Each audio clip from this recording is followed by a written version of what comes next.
Cream সাসক্যাচেবল, থাইল্যান্ডের একটা ফল। আসলে এটা তরমুজেরই একটা প্রকারভেদ, জানো তো।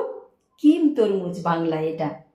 আমি টুকরো করে নিয়েছি, বাইরটা পুরো তরমুজ। আমাদের এই যে তরমুজ পাওয়া যায় পুরো, দেখো বাইরেটা পুরো, এই যে তরমুজ বাইরেটা দেখেছো একেবারে একই, আর ভেতরটা এই যে।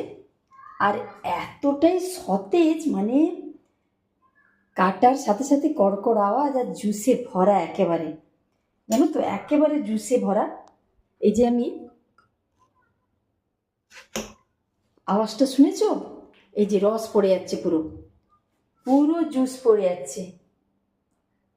আর রসালো, আর কি বলবো, জুসটা করেছি পুরো এই কালারের হয়েছে, জানো তো। তো ওই তরমুজই শুধু আরেকটা টাইপ, কত রকমের তরমুজ হয় না, আমাদের লাল টুকটুকে হয়, এটা হচ্ছে একটু ক্রিম সাসক্যাচেবল, থাইল্যান্ডের একটা ফল।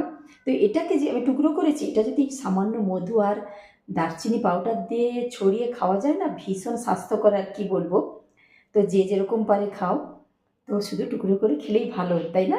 আর কিছু মেশানোর দরকার নেই। তো আমি এখন এটা খাবো গরমের দুপুরে। সবাই ভালো থেকো।